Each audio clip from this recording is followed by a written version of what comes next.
Hello friends, कैसे हैं आप सब। तो डियर, आज का जो क्लास है ये क्लास 6 का चैप्टर 1 है, क्या कब कहाँ और कैसे। तो डियर, आज का जो क्लास है ये आपका थर्ड टॉपिक है इसका, और आज के टॉपिक में हम लोग डिस्कस करेंगे अतीत एक या अनेक। यहाँ पे डियर हम लोग एनसीईआरटी की एक एक टॉपिक को डिस्कस कर रहे हैं, क्लास 6 टू से लेके 8 तक, जो कि सीटेट के साथ साथ आपके किसी और कंपटीशन के लिए काफ़ी हेल्पफुल है, जैसे बीपीएससी हो गया, बिहार स्टेट हो गया। ठीक है, स्टार्ट करते हैं आज का क्लास। तो देखिए, अतीत एक या अनेक, इसका मतलब क्या है। इसका मतलब ये है सिंपल सा कि क्या अतीत जो रहती है किसी एक का होता है या अनेक का होता है। अनेक मतलब क्या हो गया कि अगर हम लोग बात करें, ठीक है, तो अधिकतर हम लोगों को राजा और रानी के अतीत के बारे में जानने को मिलता है कि राजा ने ये किया वो किया, फिर रानियों के जीवन के बारे में जानने को मिलता है। लेकिन डियर, यहाँ पे बहुत सारे लोग हैं, जैसे कि व्यापारी होते हैं, आम लोग होते हैं, ठीक है ना, फिर कृषक होते हैं, इसके अलावा पशुपालक होते हैं, तो उनके बारे में भी जो है हम लोग जान सकते हैं। और अभिलेख में इन लोगों के बारे में भी हम लोगों को देखने को मिला है। और जो आम मतलब कि जो आम लोग जो होते थे और स्त्री पुरुष लोग, वो क्या करते थे, कैसे वो अपनी दिनचर्या बिताते थे, उन लोगों के बारे में भी हम लोगों को जानने का यहाँ पे मिला है। ठीक है, तो इसलिए अतीत जो है ना कभी एक नहीं है, ये अनेक है, क्योंकि सबके जीवन जो है वो अलग अलग है। एक राजा एक रानी की जो जीवन जो है और उसकी जो अतीत है ना, वो एक आम इंसान जो होता है ना, उसकी अतीत से बिल्कुल अलग है। इसी तरह एक कृषक, एक संग्राहक हो गया, एक आपका पशुपालक हो गया, तो उन लोगों का भी जो आपका मतलब जीवन शैली है ना, इन लोगों में भी अलग अलग होती है। तो इस तरीके से हम लोग कहते हैं अतीत जो होती है ना वो अनेक है। तो नेक्स्ट पॉइंट हम लोग का जो है ये है तिथियों का मतलब। देखिए, अब यहाँ से आपका क्वेश्चन पूछा जाता है, ठीक है, तो इसको अच्छे से थोड़ा देखिएगा। जैसे कि 2000 या इसी तरह का कोई और वर्ष बताओगी।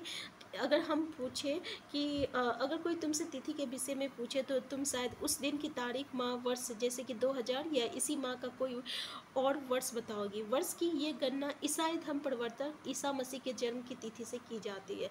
तो यहाँ पे इम्पॉर्टेंट है कि वर्ष की गणना हम लोग किससे करते हैं, तो ईसाई धर्म प्रवर्तक ईसा मसीह के जन्म की तिथि से की जाती है। तो 2000 वर्ष कहने का तात्पर्य है ईसा मसीह के जन्म का 2000 वर्ष के बाद से है। ईसा मसीह के जन्म के के पूर्व की सभी तिथियां जो रहती है वो ईसा पूर्व यानी ईसा से पहले के रूप में जानी जाती है। ठीक है, यानी अगर हम लोग बोले 2000 वर्ष के पूर्व का, तो हम लोग उसको ईसा पूर्व लिखते हैं, ई पूर्व। इसका मतलब क्या होता है, ईसा का जन्म लेने से पहले का जन्म के बारे का पहले का जो तिथि है उसके बारे में बताता है। तो इस पुस्तक में हम 2000 को अपना आरंभिक बिंदु मानते हुए वर्तमान में पूर्व की तिथियों का, तो देखिए आरंभिक बिंदु किसको माना है, तो 2000 को जो है आरंभिक बिंदु माना है। ठीक है, और इसी को लेकर यहाँ पर गणना की गई है। जैसे कि अगर अंग्रेजी में अगर हम लोग बोले बीसी, तो हिंदी में इसको कहते हैं ईसा पूर्व। ठीक है, इसका तात्पर्य ये होता है, बीसी मतलब होता है बिफोर क्राइस्ट। ठीक है, अगर हिंदी में बोले इसको तो ईसा पूर्व होता है, यानी आपका ईसा मसीह का जन्म से पहले वाला। ठीक है, तो इसका क्या कहते हैं, बिफोर क्राइस्ट कहते हैं। कभी कभी हम लोगों को एडी दिखने को मिलता है, ठीक है, एडी, और इसका मतलब होता है एनो डोमिनी होता है। क्या होता है, एनो डोमिनी, ये दो लैटिन शब्द से बना हुआ है, एनो डोमिनी, और इसका तात्पर्य क्या है कि ईसा मसीह के जन्म के वर्ष से है। अब देखिए एडी मतलब क्या हो गया, याद रखिएगा, एडी मतलब हुआ कि जिस समय ईसा मसीह जन्म लिया था उस तिथि को, उस समय, उस वर्ष में को हम लोग क्या कहते हैं, एडी कहते हैं। कभी कभी एडी की जगह सीई, अब हम लोगों को सीई देखने को मिलता है, या हम लोग बीसी कहते हैं। ठीक है, और कभी कभी बीसी की जगह बीसीई होता है। ठीक है, बीसीई। तो सीई मतलब क्या होता है, देखिए सीई मतलब होता है कॉमन एरा। क्या होता है, कॉमन एरा। ठीक है, इसका मतलब होता है कॉमन एरा, देखिए कॉमन एरा। और बीसीई मतलब क्या होता है, तो बीसीई मतलब होता है बिफोर कॉमन एरा होता है। अब इसका फुल फॉर्म पूछ लिया जाता है डियर, इसका फुल फॉर्म क्या है, तो इस बात का भी ध्यान दीजिएगा। ठीक है, तो बीसी बोले या बीसीई बोले, ठीक है, तो बीसी मतलब होता है कॉमन, सॉरी यहाँ पे बिफोर कॉमन एरा, यानी बीसी लिखे या बीसीई लिखे। ठीक है, तो याद रखिएगा बिफोर कॉमन एरा। और कहीं कहीं हम लोगों को सीई देखने को मिलता है, तो सीई मतलब होता है कॉमन एरा होता है, तो इसका फुल फॉर्म याद रखिएगा। ठीक है, तो देखिए विश्व की जो अधिकांश यहाँ पे देखिए किसी अक्षरों हम इन शब्दों का प्रयोग इसलिए करते हैं क्योंकि विश्व के अधिकांश देशों में अब इस कैलेंडर का प्रयोग जो है सामान्य हो गया। भारत में तिथियों के इस रूप का प्रयोग लगभग 200 वर्ष पूर्व आरंभ हुआ था। तो कितने, इसलिए हम लोग 2000 को अपना आरंभिक बिंदु मानते हैं। क्यों? क्योंकि ये जो तिथियों का जो गणना है ना, ये 2000 वर्ष पूर्व ही आरंभ हुआ था। कभी कभी अंग्रेजी के बीपी अक्षरों का प्रयोग होता है, जिसका मतलब होता है बिफोर प्रेजेंट, ठीक है, यानी वर्तमान से पहले। तो बीपी मतलब क्या होता है? बिफोर प्रेजेंट होता है, ठीक है, यानी वर्तमान से पहले। तो ये जो आपके यहाँ पे जो भी बताया गया है क्वेश्चन जो है ना, इसी में से आता है। तो एक बार बस आप इसको रीड कर लीजिएगा। उम्मीद करते हैं कि आपको समझ में भी आ गया होगा। इसमें से फुल फॉर्म पूछा जाता है और यही ईसा पूर्व का जन्म के बाद का और जन्म से पहले क्या बोलते हैं, इस तरीके के क्वेश्चन आते हैं। देखिए ये क्या है, अन्यंत। देखिए यहाँ पे जो चीज़ रहता है ना, जो कि आपको एक्स्ट्रा कहीं देखने को मिल जाए तो उसको प्लीज़ देख लीजिएगा, क्योंकि एनसीईआरटी में क्वेश्चन जो है वहीं से एनसीईआरटी के यहीं से क्वेश्चन जो है बनता है आपका कंपटीशन के लिए। जैसा कि हमने पहले पढ़ा, अभिलेख कठोर सतह पर उत्कीर्ण करवाए जाते हैं। इनमें से कई अभिलेख कई 100 वर्ष पूर्व लिखे गए थे और सभी अभिलेखों में लिपि और भाषाओं का प्रयोग हुआ है और समय के साथ साथ अभिलेखों में प्रयुक्त भाषाओं तथा लिपियों में बहुत बदलाव आ चुका है। विद्वान ये कैसे जान पाते हैं कि क्या लिखा था?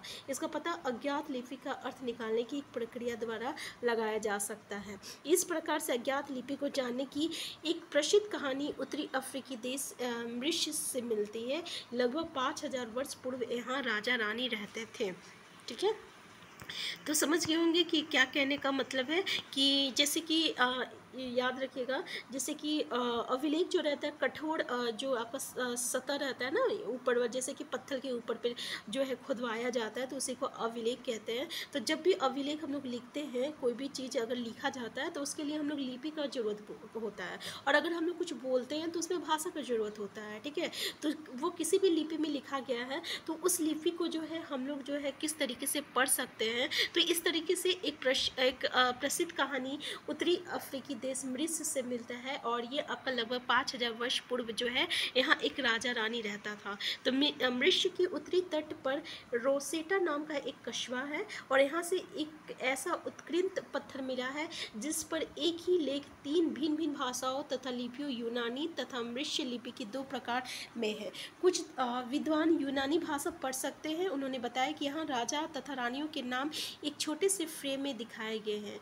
इसे कारतूस कहा जाता है। इसके बाद विद्वानों ने यूनानी तथा मॉरिशस संकेतों को अगल बगल रखते हुए मिस्री अक्षरों के समानार्थक ध्वनियों की पहचान की। जैसे कि तुम देख सकते हो यहाँ एक एल अक्षर के लिए शेर तथा एल अक्षर के लिए चिड़िया के चित्र बने हैं। एक बार जब उन्होंने ये जान लिया कि विभिन्न अक्षर किनके लिए प्रयुक्त हुए हैं, तो वो आसानी से अन्य अभिलेख को भी पढ़ सके। यानी देखिए अभी तक जो है ये लिपियों को, बहुत सारे लिपियों को पढ़ा नहीं गया है मे बी, और इस पर अभी भी जो है अध्ययन जारी है। हो सके आने वाला साल में इन लिपियों को पढ़ा जाए। तो यहाँ पे जिन लिपियों के बारे में इन लोग पढ़े हैं तो वो बताते हैं कि जैसे कि किस यहाँ पे राजा और रानी का नाम जो है छोटे से फ्रेम में खुदवाया गया है, और इसे क्या कहा जाता है? कारतूस कहा जाता है, ठीक है। तो यहाँ पे कुछ खास इम्पोर्टेंट नहीं था, बस ये देख लीजिए कि कारतूस क्या है, ठीक है। तो हम नेक्स्ट क्लास में फिर जो है नेक्स्ट टॉपिक को डिस्कस करेंगे। तो यहाँ पे कुछ आपका कीवर्ड है, इस कीवर्ड को देख लीजिएगा। जैसे कि यहाँ पे ये पॉइंट काफ़ी इम्पोर्टेंट है।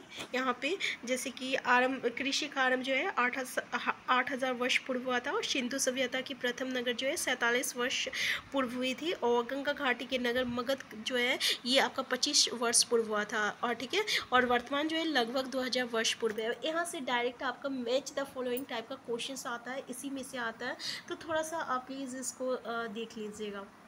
इसके अलावा यहाँ पे कुछ कीवर्ड है, इसके बारे में थोड़ा जानने की कोशिश कीजिएगा, क्योंकि आपका पुरातत्वविद के बारे में ज़रूर क्वेश्चन में पूछा जाता है कि किसे हम लोग पुरातत्वविद कहते हैं और ये क्या करता है। इसके अलावा इतिहासकार किसको कहते हैं, स्रोत क्या होता है, ठीक है। और अज्ञात लिपि का अर्थ निकालना, जैसे कि यहाँ पे देखिए कि लिपि का अर्थ जो है किस तरीके से निकाला गया, ठीक है। पांडुलिपि किसको कहते हैं, अभिलेख किसको कहते हैं, ये कुछ कीवर्ड है। तो हम फिर मिलते हैं नेक्स्ट क्लास में। चैनल में नए हैं, सबसे पहले चैनल को सब्सक्राइब कर लीजिएगा। वीडियो हेल्पफुल हुआ तो लाइक शेयर करना मत भूलिएगा, ठीक है। हम और आपकी कोई भी क्वेरीज होगा तो प्लीज़ कमेंट बॉक्स में बताइएगा। हम फिर मिलते हैं।